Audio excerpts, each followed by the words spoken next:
La la la la la la la.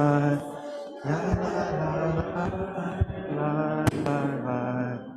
La la la la la la la. La la la la. You can be seated. Shana Tova, everyone. It is so joyous and wonderful to be able to be together for the holidays and to be able to gather here in this wonderful space. If you haven't yet had a chance, we've got several hundred young people just through that wall, as it were, out in what we've turned into a play space. It was originally designed as a parking lot, but it seems to work a lot better for all of our children. And so we've just got generations together, and it's marvelous and wonderful. And I'm grateful that we can be together and to watch people stream in. And I'm grateful also for our streaming community, for the people on Zoom, so that we have actually a national and even international audience community as part of our service. Hi, Mom, Dad. I was thinking a little bit about when I was 3 or 4 years old, I was very taken with the idea of being able to fly. Now, I don't mean like in an airplane or in a helicopter, but I mean like Superman, where I could like swoop up into the air. And there's actually a great picture of me at 3, 4 years old with a red cape on, and I'm kind of like this. And clearly, I don't recall what was happening, but clearly in my mind was if I could just catch the wind in the right way, maybe I really could swoop up into the air and take off. Needless to say, I never did. As I got older, in middle school, I loved superpowers and comics. I collected X-Men when I was in middle school. I loved all that stuff. And I was really disappointed to start realizing that, I was never going to get superpowers. And in fact, if I were to be exposed to some kind of chemical waste or radiation, all that would happen is I would get really sick. And if a spider were to bite me, I'd just get a welt on my body. This was very disappointing. I felt for a long time, by the way, that medicines and vaccines should have better side effects. There are things like you'll have fever symptoms for about 24 hours. Think how much more appealing you'll get laser eyes or invisibility for the next 24 hours. So I was delighted to read several years ago a sermon by a colleague of mine, Sharon Brous at ECAR in Los Angeles, who pointed out that Jews actually do have a superpower. And our superpower is hope. And we saw this most vividly with the rebuilding of the state of Israel, because for 2,000 years, we had no realistic hope of ever returning to that land and that place. The Romans destroyed our temple. Because of taxation and earthquakes, the northern Israeli community ended up falling apart. And so there was no meaningful Jewish population in Israel for almost 2,000 years or 1,500 years.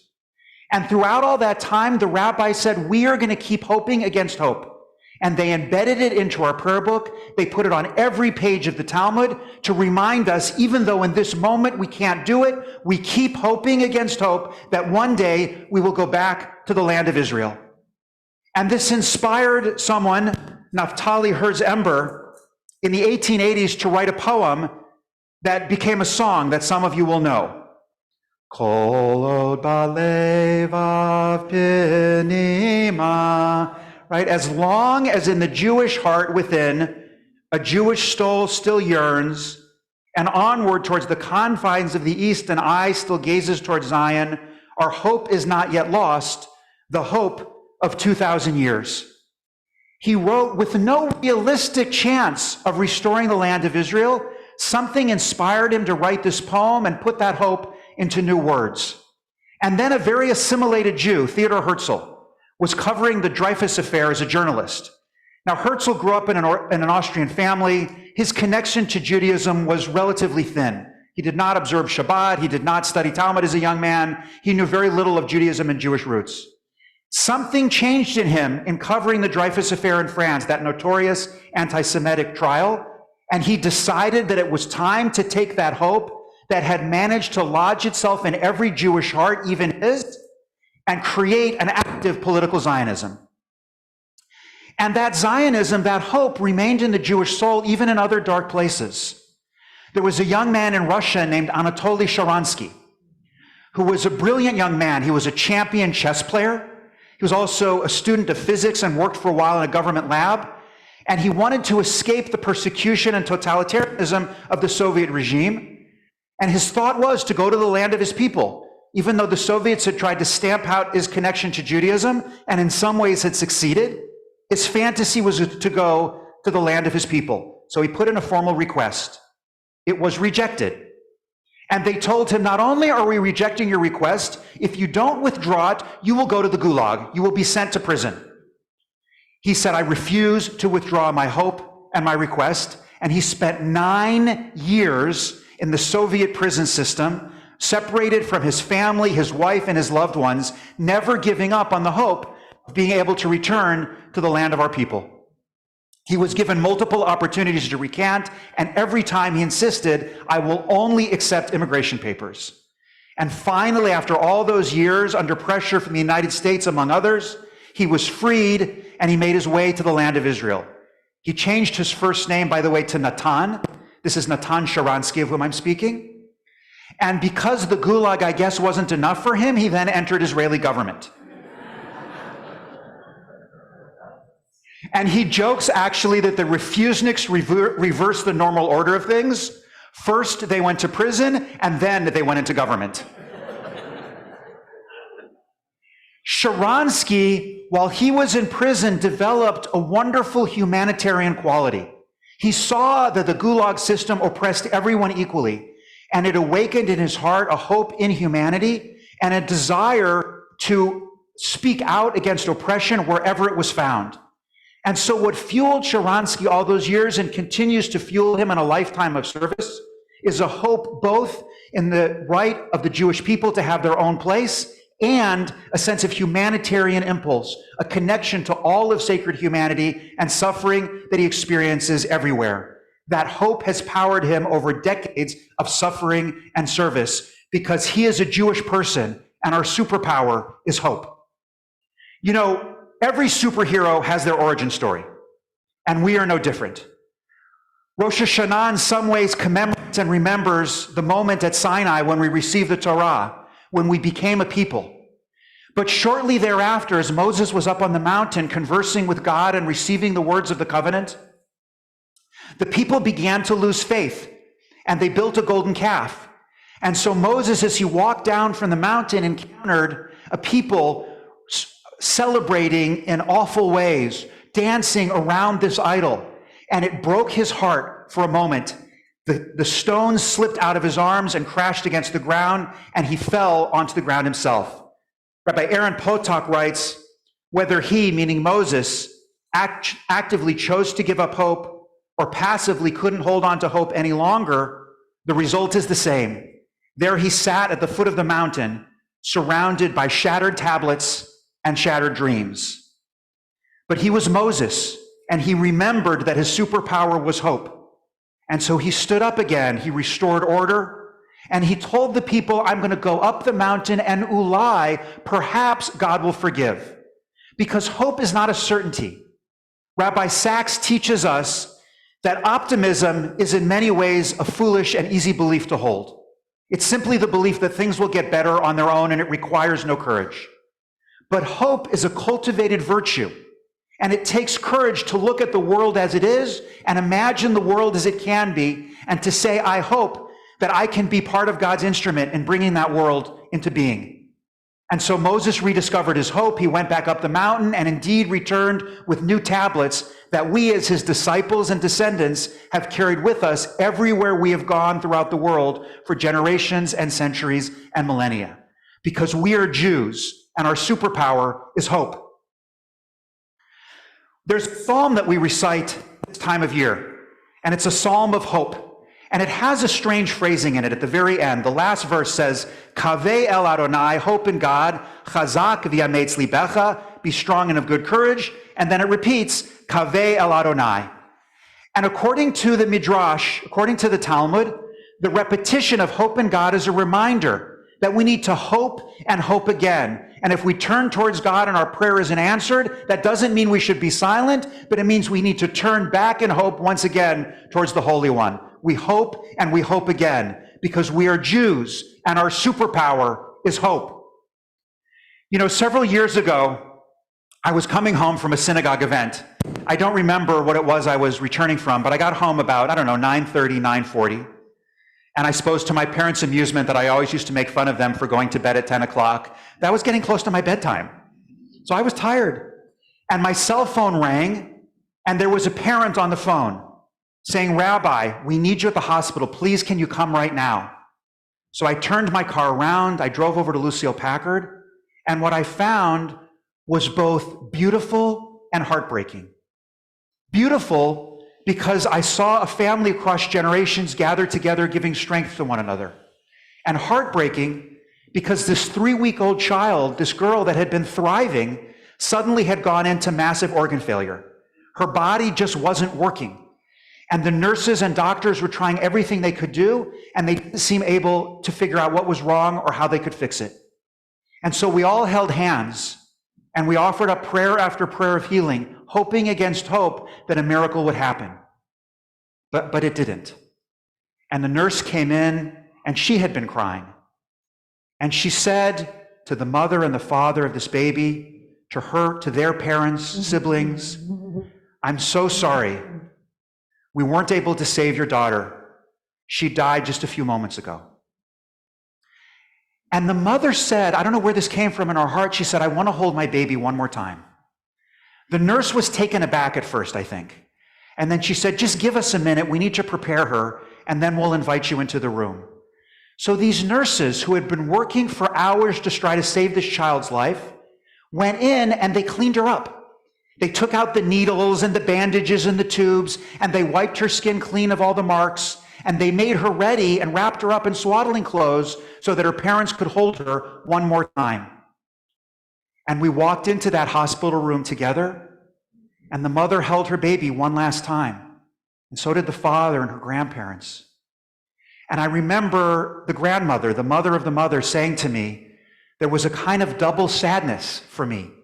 Because on the one hand, I was heartbroken to lose this granddaughter, but also I'm watching my daughter go through the most horrible pain I can imagine, and I don't know how to help her. And after a while, the aunts and uncles, the brothers and sisters of the mom and dad lifted them up, and we helped carry them out of the hospital and to their cars and back to their home. And a couple days later, there was a funeral with a box that was much too small to be put into the ground. And they could have given up. They had a tough year. They fought, the two of them, because to lose a child is to have your heart broken, and it's to create pressures that you can't even imagine. And so they yelled at each other, and they fought, and they were difficult, and their relationship could have fallen apart. But they chose instead to hope and to hope again, and they turned towards each other, and in that turning, they rediscovered their own love, and about a year later, she became pregnant again, and now they're a thriving family of 4, celebrating and appreciating joy, marked always by this sadness, but also hoping in God and together celebrating life. Because we are a people of hope, and we know how even in moments of loss and tragedy, to remember to hope and hope again and to rediscover joy. You know, there are many reasons to lose faith in the thriving of the Jewish community, especially its non-Orthodox variety. There's lots of statistics telling us that this is a mirage historically. But I'm a Jew, and I have great hope, and I believe that we at Kol Hamet continue to have something critical to say the ethical spiritual consciousness of the whole planet, let alone the Jewish people. And I see us thriving in this very moment. And I believe that we will continue to thrive into the future because we are a people of hope. You know, what happens to me sometimes is people come to me and they tell me that they're a bad Jew or they're Jewish. And I sometimes wonder what it means. Maybe they don't imagine they measure up to some particular standard. They don't come to shul as often as some other imagined people. I'm not quite sure. But you know, we're taught that every Jew has their own letter of Torah, meaning each one of us is supposed to express our Judaism in unique and interesting ways, and we're held together in this much greater scroll. And so none of us are Jewish or bad Jews. We are simply Jews together. I would say actually it's the most Jewish thing of all to think that you're a bad Jew. And this is why Soloveitchik teaches that anyone who feels any connection to the Jewish people, that person is a Jew, is a complete Jew, a Yehuda Shlema, is a whole Jew. So I know someone in the community, and she describes herself sometimes to me as one of my bad congregants or as a bad Jew. Now, this is a person who doesn't come to synagogue all the time, and she helped build the JCC. She's been part of the Hausner leadership for eons. She's actually devoted part of her professional life to helping make the way elderly people are cared for more humane. She's been present for her family in their own moments of loss and grief and been a rock and a support and a source of love. This person is not Jewish or a bad Jew. She is simply a Jew. The fact that you are sitting in this room and renewing a connection to Jewish people in this moment, that you are part of our congregation, it means you are not a bad Jew or Jewish. You are simply a Jew. You know, if you used to have Friday night dinner when your kids were little, and you remember it fondly, though you haven't done it in a while, I have news for you. You're not a bad Jew. You're not Jewish. You are simply a Jew. If you chose to become Jewish, leaving behind a faith in which you grew up, and sometimes you wonder if you measure up to the people who have been born Jewish their whole life, I want to tell you, you probably know what I'm going to say now. You are not a bad Jew. You are not Jewish. You are simply a Jew. Because being a Jew is not measured in ritual acts or synagogue attendance, but rather in a faith and hope in humanity, a willingness to be connected to our people, and a sense that we want to change the world as it is to the world as it should be. Because we are Jews, and our superpower is hope.